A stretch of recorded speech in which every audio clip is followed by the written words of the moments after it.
Hello everybody, JGC Anime here, and today I'm going to be discussing the Demon Slayer movie, Demon Train, or whatever the name is, Mugen Train, I don't know, but I'm going to be reviewing that movie today. So yeah, it's another movie review. I haven't done one of these since Order No Scale, the Sword Art Online movie, so yeah, let's just hop right into this. So, if you know my thoughts previously, I didn't like Demon Slayer that much. It wasn't terrible, but it wasn't amazing. It was fine. It was something I could enjoy if I turned my brain off, put it on the TV, didn't really care, but I didn't love it. It was somewhat disappointing to what the fans were building up to, and I just didn't know what to think. So when I was going into this movie, I didn't know what I was going to get into, but I wasn't sure if I'd like it or not, as I didn't really like the show that much. But I'm going to give a fully, thought out video. So yeah, let's just talk about it. So the Demon Slayer movie, I think it's Mugen Train, is basically a movie that takes place right after the final episode of the Demon Slayer anime. Inside the Demon Slayer anime, they're just hopping on a train, and now they're going to be on that train for 90% of the movie before the last 30 minutes. And that's where a majority of the movie goes. I admit, I'm not that big of a fan of movies that don't move much. They can work, but I prefer them to be more expansive. Since they're going to be a movie, they should at least expand the movie out long enough or large enough so that way we can expect all kinds of different things from it. And some things I liked. Well, for one, the action, of course, is amazing for the most part. There's a few action scenes that look a little bit weird, and there's some dialogue that feels a bit weird, and there's sometimes I just question my sanity when I watch some of the characters have certain moments, but I'll explain that in the spoiler section maybe. And overall, it's kind of hard to say what I like and dislike, because there are things I liked and things I disliked, but overall, it had some good and bad. For one thing, the one thing I did kind of dislike was that there's some development for characters out of the blue.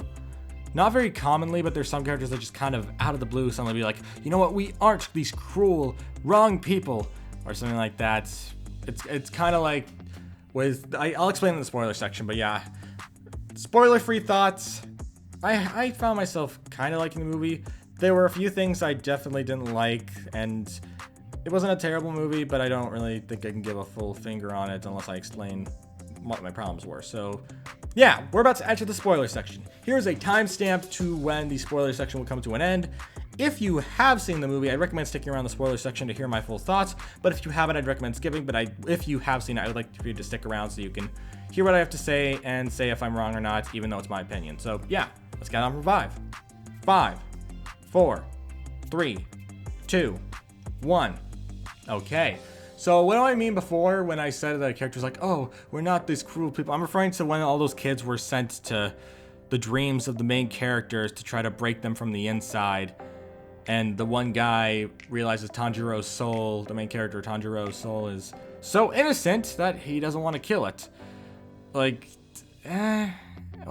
It makes sense to an extent, but it was fine. I didn't fully get it. But to be fair, I didn't get a lot of the stuff in the movie.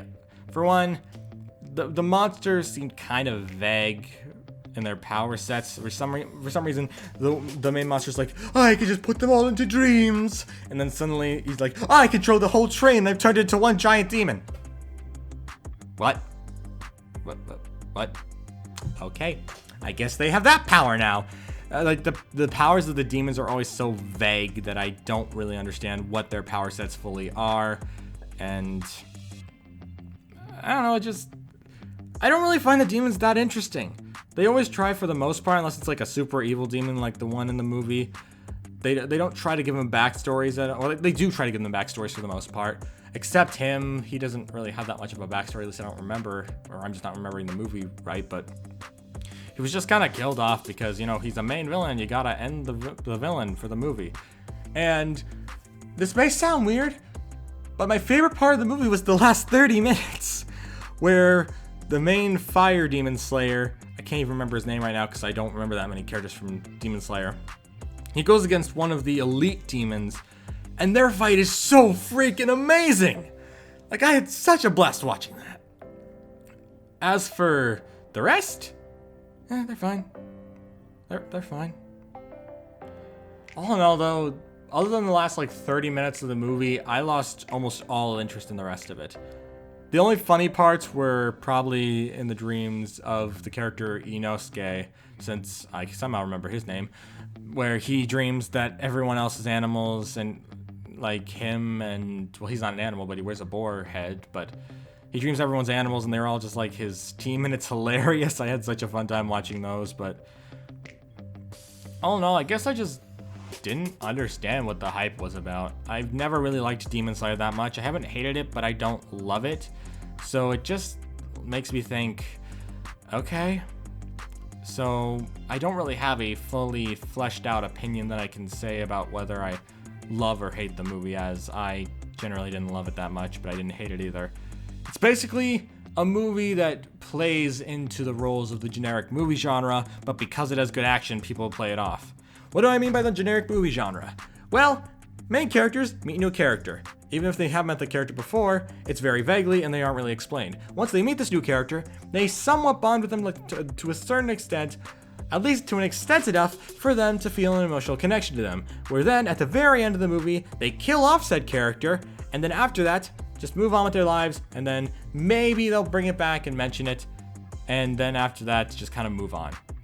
Well, I'm sure it will definitely connect with the Demon Slayer universe, as I'm pretty sure it was meant to be it is an actual chapter from the manga. It just plays into that generic movie trope. There are literally, like, I can list 5 movies off the top of my head that do that. Movies that introduce a new character, kill them off by the end.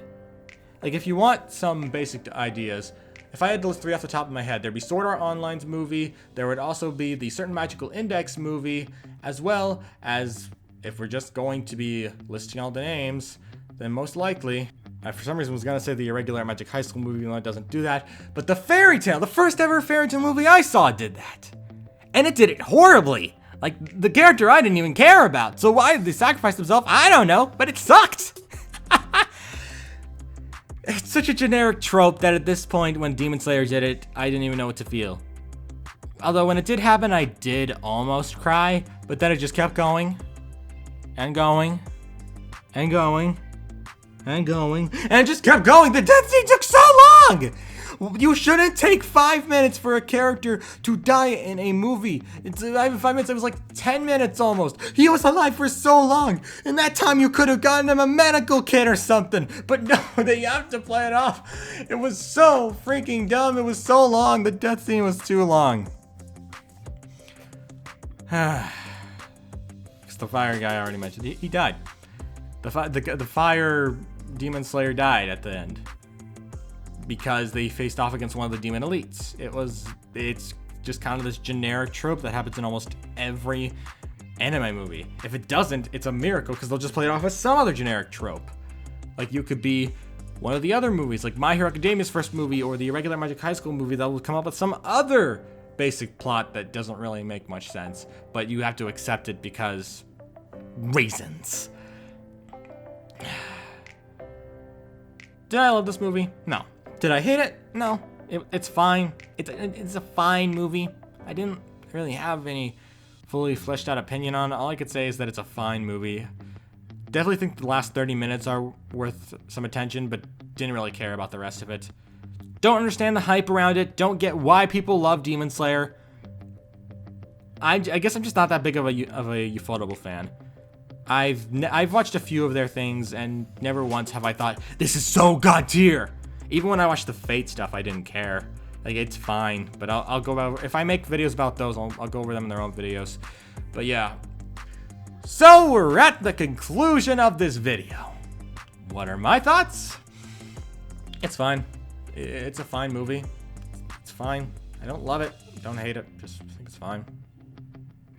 I don't really think it was that great of a movie, but just there were some really good parts that I generally found myself enjoying. I've said generally a lot in these last few reviews, but overall, it's a fine movie.